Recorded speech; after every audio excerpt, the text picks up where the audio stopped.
Hello दोस्तों, नमस्कार। आपका अपने यूट्यूब चैनल एनडी कोचिंग में बहुत बहुत स्वागत है।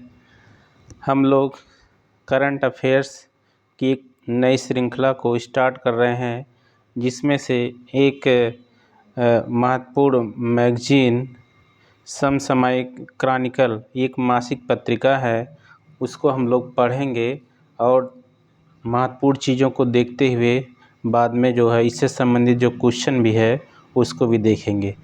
तो देखिए, इसमें से सबसे अभी पहले हम लोग देखते हैं योजना एवं कार्यक्रम। ये जो चैप्टर है ये मासिक पत्रिका समसामयिकी क्रॉनिकल में है और इसको हम लोग देखते हैं। तो चलिए, पहला टॉपिक है यहाँ पर जमरानी।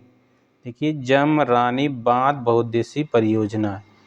जमरानी बांध बहुउद्देशीय परियोजना, देखिए क्या है, एक बहुउद्देशीय परियोजना की नींव रखी गई है और केंद्र सरकार ने उत्तराखंड में ये बहुउद्देशीय परियोजना को स्थापित करने के लिए मंजूरी दिया है। तो चलिए देखते हैं।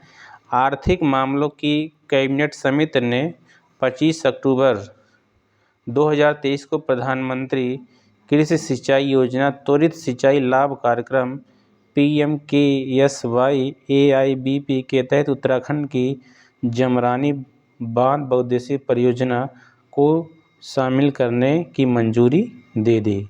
यानी कि ये जो परियोजना है इसको केंद्र सरकार ने मंजूरी दे दिया है इसकी स्थापना करने के लिए। चलिए आगे देखते हैं। इसमें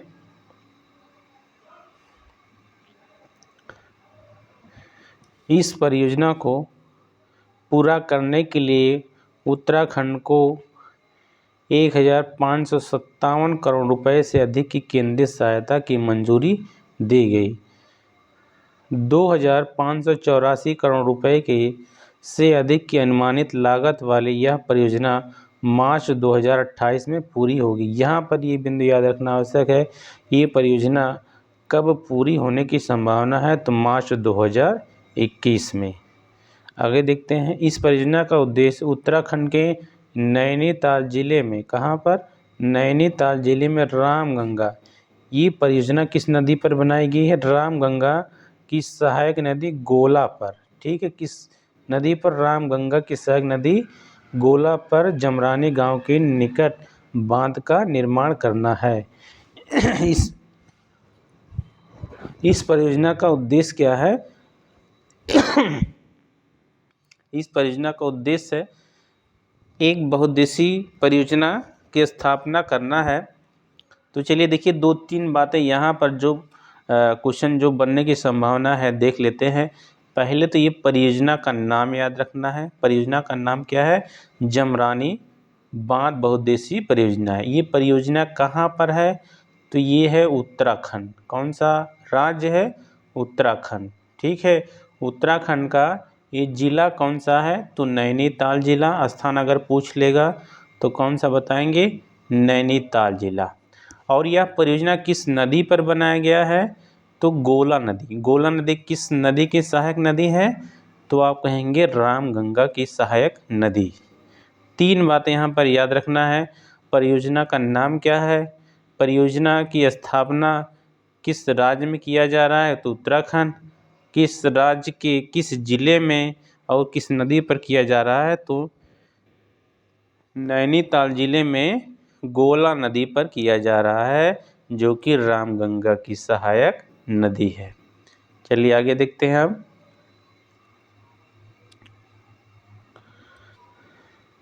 इस परियोजना का उद्देश्य उत्तराखंड के नैनीताल जिले में रामगंगा की सहायक नदी गोला पर जमरानी गांव के निकट बांध का निर्माण करना है।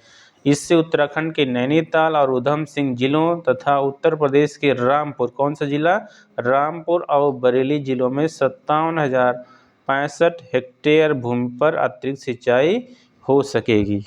देखिए, इस परियोजना का लाभ किन किन राज्यों को मिलेगा? तो एक तो उत्तराखंड हो गया और दूसरा कौन सा हो गया? उत्तर प्रदेश।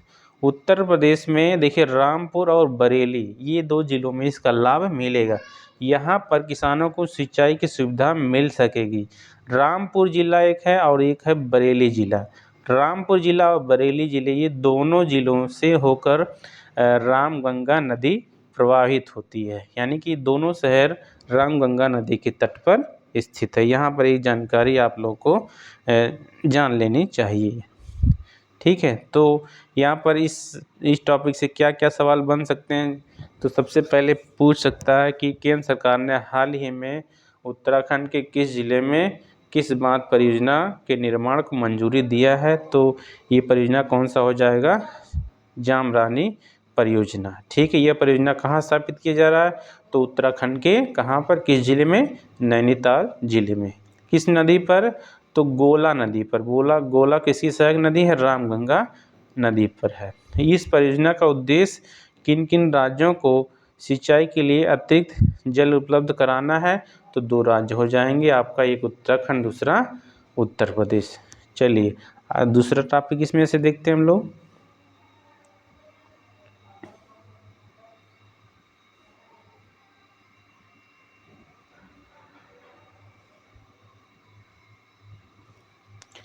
प्रोजेक्ट उद्भव का शुभारंभ। प्रोजेक्ट उद्भव का शुभारंभ, ये क्या है, प्रोजेक्ट उद्भव क्या है, देखते हैं। रक्षा मंत्री राजनाथ सिंह ने 21 अक्टूबर 2023 को नई दिल्ली में भारतीय सैन्य विरासत महोत्सव के उद्घाटन के दौरान प्रोजेक्ट उद्भव का शुभारंभ किया। ठीक है, ये प्रोजेक्ट उद्भव का शुभारंभ किन्होंने किया है, तो रक्षा मंत्री राजनाथ सिंह ने। ठीक है, और ये जो प्रोजेक्ट उद्भव है, किस महोत्सव के दौरान इसका उद्घाटन किया गया है, तो भारतीय सैन्य विरासत महोत्सव। कहाँ पर किया गया है, तो नई दिल्ली में। 3 चीज़ें यहाँ पर, इसका शुभारंभ किन्होंने किया है, कहाँ पर किया है, किस महोत्सव के उद्घाटन के दौरान इसका शुभारंभ किया गया है, 3 चीज़ें यहाँ पर पढ़ना है। आगे देखते हैं, प्रोजेक्ट उद्भव भारतीय थल सेना एवं United service institution of India के बीच की सहयोगात्मक पहल है, यानी कि इसके शुभारंभ में किन 2 संस्थाओं का महत्वपूर्ण योगदान है, तो आप क्या बताएंगे, भारतीय थल सेना एवं United service institution of India. आगे देखते हैं, इस परियोजना का उद्देश्य आधुनिक सुरक्षा चुनौतियों से निपटने के लिए एक अद्वितीय और समग्र दृष्टिकोण तैयार करते हुए समकालीन सैन्य प्रथाओं के साथ प्राचीन ज्ञान का उपयोग करना है। इसका उद्देश्य यहाँ पर देखिए बताया गया है। आगे यहाँ पर देखेंगे, यह परियोजना शासन कला और रणनीतिक विचारों के क्षेत्र में भारत के समृद्ध ऐतिहासिक आख्यानों का पता लगाने का प्रयास करती है। आगे देखते हैं क्या लिखा हुआ है।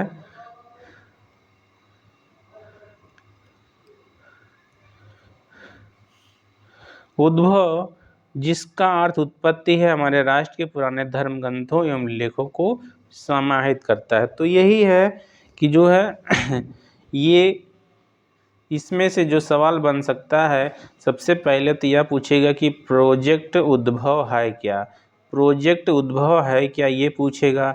प्रोजेक्ट उद्भव का शुभारंभ कहाँ पर किया गया, ये पूछेगा। प्रोजेक्ट उद्भव का उद्देश्य है, ये पूछ सकता है। 3 चीज़ें यहाँ से पूछ सकता है। और ये जो है किस मंत्रालय से संबंधित है या किस क्षेत्र से संबंधित है, तो आप बताएंगे रक्षा क्षेत्र से संबंधित है। आगे देखते हैं,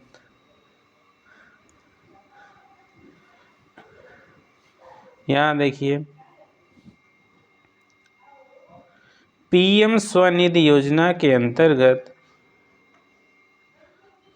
50 लाख स्ट्रीट वेंडर शामिल। पीएम स्वनिधि योजना के अंतर्गत 50 लाख स्ट्रीट वेंडर शामिल किए गए हैं।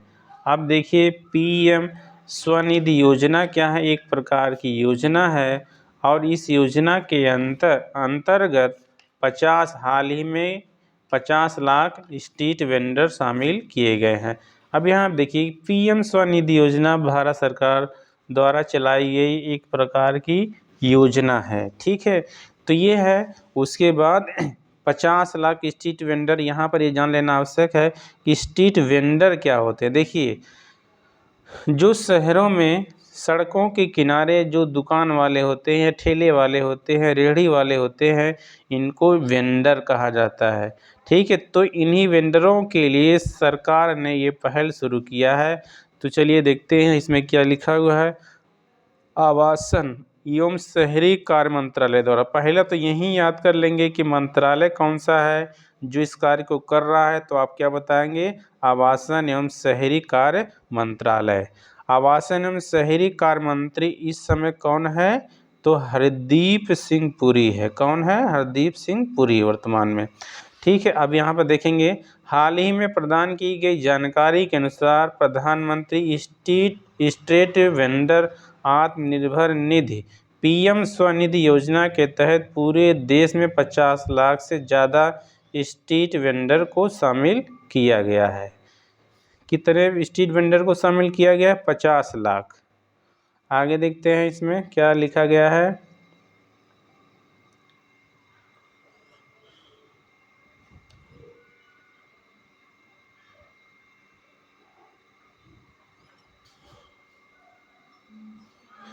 पीएम, यहाँ पर देखिए, पीएम स्वनिधि योजना ने स्ट्रीट वेंडर को औपचारिक आर्थिक अर्थव्यवस्था के दायरे में लाने की दिशा में महत्वपूर्ण भूमिका निभाई है।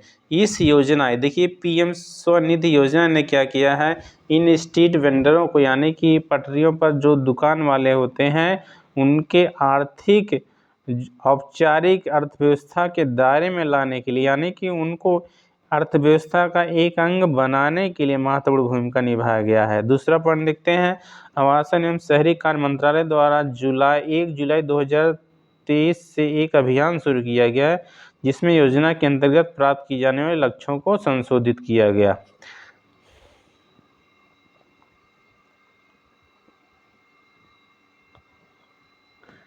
इस योजना के तहत 65.75 लाख ऋणों का वितरण किया गया, जिसमें 50 लाख से ज़्यादा स्ट्रीट वेंडर लाभान्वित हुए हैं, जिनका कुल मूल्य 8600 करोड़ रुपए से ज़्यादा है।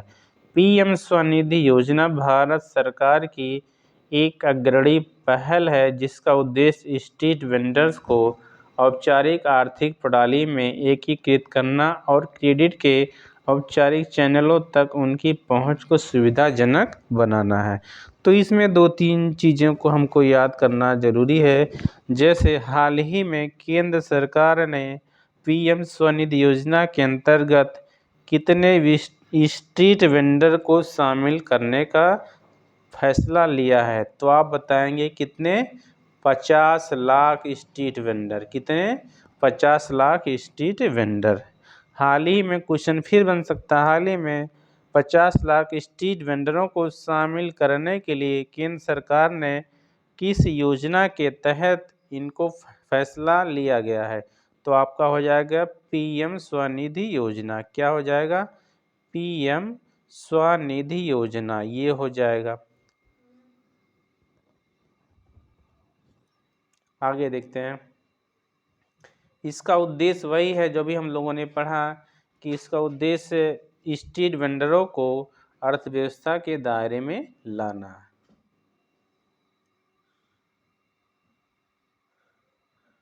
आगे देखते हैं,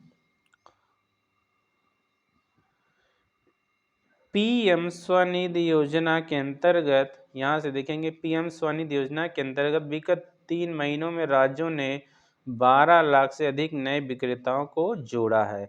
वर्तमान में मध्य प्रदेश, असम, गुजरात शीर्ष प्रदर्शन करने वाले राज्य हैं, जबकि लखनऊ, कानपुर, इंदौर और मुंबई शीर्ष प्रदर्शन करने वाले प्रमुख शहर हैं।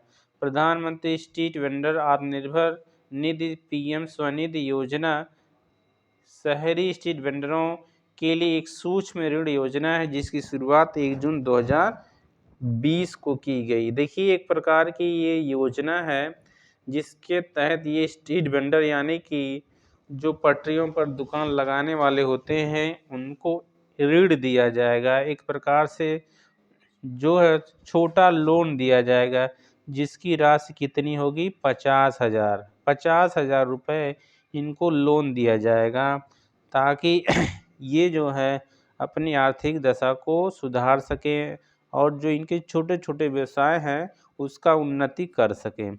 आगे देखते हैं नीचे क्या लिखा हुआ है। पीएम स्वनिधि योजना का उद्देश्य 50,000 रुपये तक की बिना किसी गारंटी के कार्यशील पूंजी ऋण की सुविधा प्रदान करना है। इस योजना के अंतर्गत नियमित पुनर्भुगतान को 7% ब्याज सब्सिडी के साथ प्रोत्साहित किया जाता है और डिजिटल लेनदेन को प्रतिवर्ष 1,200 रुपये तक के कैशबैक के साथ पुरस्कृत किया जाता है। अब 2-3 चीज़ें हैं जो इसमें हम लोग देखेंगे एग्जाम के दृष्टि से महत्वपूर्ण। पहला तो पीएम स्वनिधि योजना है, इसको याद करना है। स्ट्रीट वेंडरों के लिए यह योजना कब शुरू की गई, तो यहाँ पर आपका जो तिथि है 1 जून 2020। पीएम स्वनिधि योजना के अंतर्गत स्ट्रीट वेंडरों को एक सूक्ष्म ऋण दिया जाएगा, यानी एक छोटा सा लोन दिया जाएगा। अब ये लोन की अधिकतम राशि कितनी होगी, 50,000 होगी, यह याद रखना है। और इस लोन पर यानी कि इस ऋण पर जो है कितने प्रतिशत ब्याज के साथ जो है इसको आरंभ किया गया है, तो 7% ब्याज के साथ। 2-3 चीज़ें हैं यहाँ पर जो परीक्षा की दृष्टि से महत्वपूर्ण है। आगे चलिए देखते हैं अगला क्या है। अगला देखिए ग्रीन क्रेडिट प्रोग्राम एवं इको मार्क योजना के लिए अधिसूचना जारी। ग्रीन क्रेडिट प्रोग्राम एवं इको मार्क योजना के लिए अधिसूचना जारी। तो हम जानते हैं इको मार्क योजना क्या है। ये इको मार्क योजना एक प्रकार का भारत सरकार का एक प्रमाणन है, यानी कि ऐसी वस्तुएं या ऐसी चीज़ें जो पर्यावरण के लिए हानिकारक नहीं है उनको इको मार्क योजना के तहत रखा जाता है। पर्यावरण वन एवं जलवायु मंत्रालय द्वारा 13 अक्टूबर 2023 को टिकाऊ जीवन शैली और पर्यावरण संरक्षण को प्रोत्साहन करने के लिए पर्यावरण के अनुकूल जीवन शैली पहल के अंतर्गत ग्रीन क्रेडिट प्रोग्राम और इको मार्क योजना नामक 2 पहलों के संबंध में अधिसूचना जारी की गई है।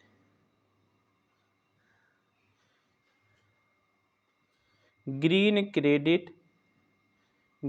क्रेडिट प्रोग्राम और इको मार्क योजना नामक ये 2 पहले पर्यावरण के अनुकूल प्रथाओं को प्रोत्साहित करते हैं। 1 नवंबर 2021 को ग्लासगो में आयोजित COP 26 का मतलब कॉन्फ्रेंस ऑन पार्टी 26 सम्मेलन में प्रधानमंत्री नरेंद्र मोदी द्वारा पर्यावरण के अनुकूल जीवन शैली लाइफ की अवधारणा पेश की गई। हालांकि इतना महत्वपूर्ण नहीं है, फिर भी इसको एक बार देख लेंगे, जो परीक्षा की दृष्टि से कभी कभार पूछ सकता है, लेकिन इतना महत्वपूर्ण तो नहीं हमको लग रहा है। चलिए आगे देखते हैं। अब यहाँ पर दिया गया है कि ग्रीन क्रेडिट कार्ड प्रोग्राम क्या है। GCP एक अभिनव बाजार आधारित व्यवस्था है जिसमें व्यक्तियों, समुदायों, निजी क्षेत्र के उद्योगों और कंपनियों जैसे विभिन्न हितधारकों और विभिन्न क्षेत्रों में स्वैच्छिक पर्यावरणीय कार्यों को प्रोत्साहित करने के लिए डिजाइन किया गया है। ग्रीन क्रेडिट प्रोग्राम का शासन ढांचा एक अंतर मंत्रालयी संचालन समिति द्वारा समर्थित है और भारतीय वानिकी अनुसंधान और शिक्षा परिषद ग्रीन क्रेडिट कार्ड प्रोग्राम के प्रशासक के रूप में कार्य करेगा। एक बार देख लीजिएगा, उतना महत्वपूर्ण तो हमें नहीं लग रहा है ये पूछने के लिए कि पूछेगा ऐसा कुछ। आगे देखते हैं। यहाँ इको मार्क योजना के बारे में लिखा गया है। इको मार्क योजना क्या है। पर्यावरण, वन एवं जलवायु परिवर्तन मंत्रालय ने अपनी इको मार्क अधिसूचना को फिर से तैयार किया है ताकि उपभोक्ता उत्पादों के बीच चयन करने में सक्षम हो सके और इस तरह उन उत्पादों को चुन सके जो उनके डिजाइन, प्रक्रिया आदि में पर्यावरण के अनुकूल है। इको मार्क योजना घरेलू और उपभोक्ता उत्पादों के लिए मान्यता प्राप्त और लेबलिंग प्रदान करती है जो भारतीय मानदंडों के अनुसार गुणवत्ता मानकों को बनाए रखते हुए विशिष्ट पर्यावरणीय मानदंडों को पूरा करता है।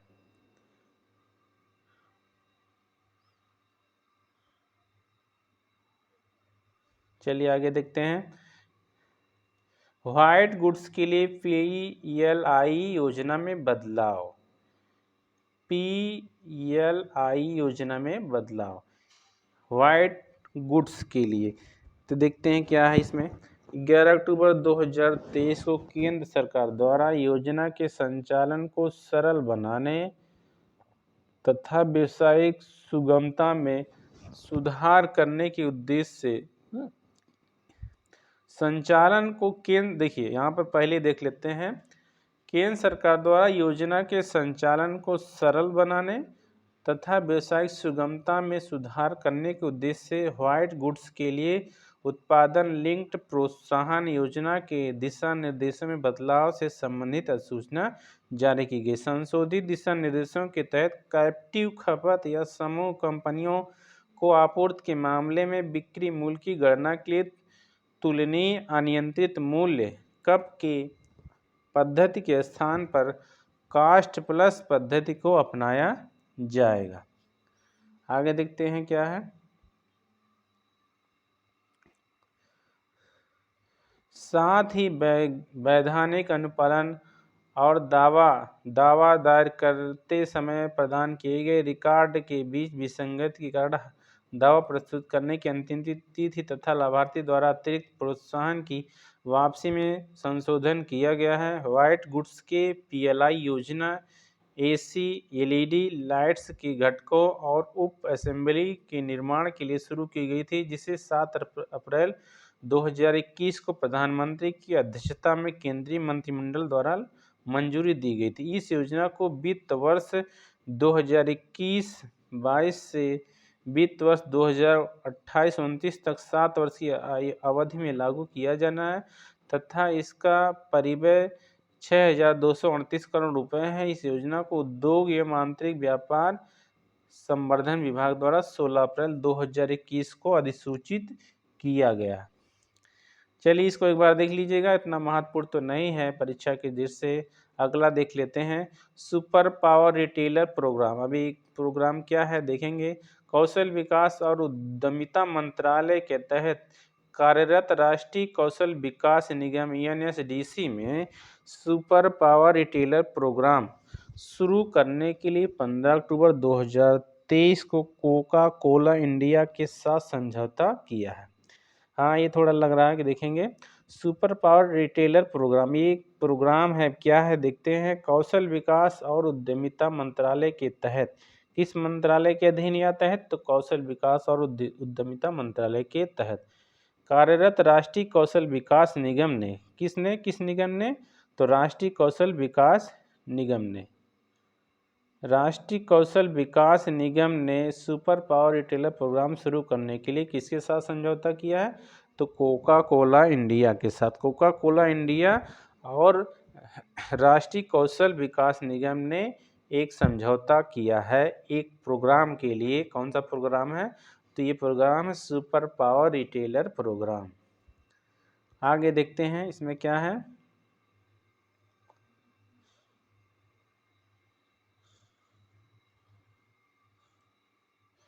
यह कार्यक्रम ग्राहक प्रबंधन, इन्वेंट्री और स्टॉक प्रबंधन और वित्तीय प्रबंधन जैसे उद्योग विशिष्ट कौशल प्रदान करेगी, जो कि विक्रेताओं की पेशेवर आवश्यकताओं के अनुरूप है। इस सहयोगी पहल का उद्देश्य उड़ीसा और उत्तर प्रदेश राज्यों में खुदरा क्षेत्र को मजबूत करना है। यह पहल देश की 1,40,00,000 खुदरा विक्रेताओं को स्किल इंडिया डिजिटल पोर्टल के माध्यम से 14 घंटे का गुणवत्तापूर्ण खुदरा प्रशिक्षण प्रदान करेगी। यह कार्यक्रम छोटे और सूक्ष्म विक्रेताओं की क्षमता को बढ़ाने, उन्हें लगातार विकसित हो रहे खुदरा परिदृश्य में आगे बढ़ने के लिए आवश्यक ज्ञान और कौशल से लैस करने के लिए डिजाइन किया गया। तो 2-3 चीज़ें बस यहाँ पर याद करना है कि उद्यमिता विकास एवं कौशल मंत्रालय ने किस संस्था या कंपनी के साथ समझौता किया है, तो कोका कोला इंडिया के साथ समझौता किया। इसका उद्देश्य क्या है, सुपर पावर रिटेलर एक प्रोग्राम है, इसका उद्देश्य क्या है, तो उद्देश्य वही है कि जो खुदरा विक्रेताएं हैं उनको उनके स्किल को क्या करना है, उनके स्किल को और जो है विकसित करना है, इसका उद्देश्य है। एक प्रकार से एक प्रशिक्षण प्रोग्राम है जो कि कोका कोला इंडिया द्वारा लोग इन खुदरा व्यापारियों को दिया जाएगा, विशेष रूप से उत्तर प्रदेश राज्य में। ठीक है, आगे देखते हैं अगला टॉपिक, कस्तूरी कॉटन भारत पहल। कस्तूरी कॉटन भारत पहल एक प्रकार का ये पहल है, तो ये क्या है देखते हैं। कस्तूरी कॉटन, कॉटन का मतलब जानते ही हैं, ये कपास होता है, ठीक है, या कहेंगे ये सूती होता है।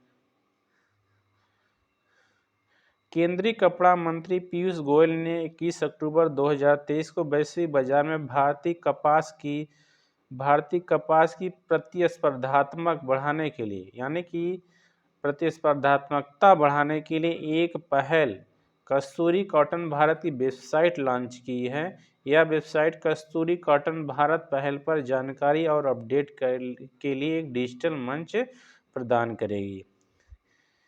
कस्तूरी कॉटन भारत कपड़ा मंत्रालय, भारतीय कपास निगम और निगम व्यापार निकायों और उद्योगों की एक संयुक्त पहल है। भारतीय कपास की ब्रांडिंग और प्रमाणीकरण के लिए स्वनियमन और जिम्मेदारी पर केंद्रित है। तो चलिए इस पर थोड़ा सा रिवीजन करते हैं, इसको समझने की कोशिश करते हैं, इसका क्या अर्थ है। यहाँ पर केंद्र सरकार ने यानी कि कपड़ा मंत्रालय है जो भारत सरकार का, उसने क्या किया, एक वेबसाइट लॉन्च किया है जिसका नाम क्या है, कस्तूरी कॉटन भारत।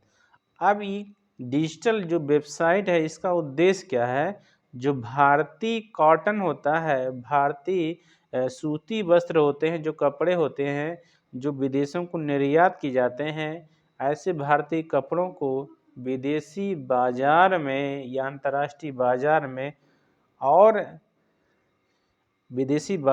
और प्रतिस्पर्धात्मक बनाना है, यानी कि उनकी गुणवत्ता को सुधारना जिससे भारत का कपड़ा अधिक निर्यात हो सके, तो और भारत में जो ये कपास है उसकी ब्रांडिंग हो सके, उसका प्रमाणीकरण हो सके, इसलिए केंद्र सरकार ने ये पहल किया है। अब ये जो पहल है किन किन मंत्रालयों ने मिलकर किया है, ये पूछ सकता आपसे।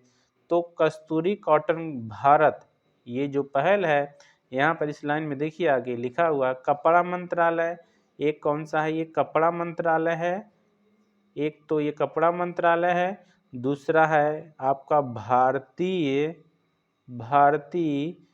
कपास निगम, क्या है, भारतीय कपास निगम, तीसरा है व्यापार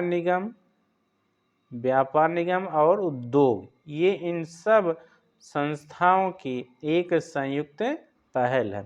सीधे पूछ सकता है कस्तूरी कॉटन भारत पहल का संबंध किससे है, तो आप बताएंगे भारतीय जो कॉटन है, भारतीय कपास है, उसको अंतर्राष्ट्रीय बाजार में और प्रतिस्पर्धी बनाना। चलिए आगे देखते हैं क्या लिखा हुआ इसमें। इस पहल का उद्देश्य, ये तो हो गया था, इस पहल का उद्देश्य वैश्विक बाजार में अधिक प्रतिस्पर्धी बनाना, भारतीय कपास को क्या करना और अधिक प्रतिस्पर्धी बनाना, और इसमें शामिल सभी हितधारकों के लिए एक अस्थायी पारिस्थितिकी तंत्र बनाना। इससे पहले 7 अक्टूबर 2023 को कपड़ा मंत्रालय ने कपास के कस्तूरी कॉटन भारत एक ब्रांड है, इसकी घोषणा कब किया था, 7 अक्टूबर 2023 को। चलिए अब आगे देखते हैं अगला क्या है।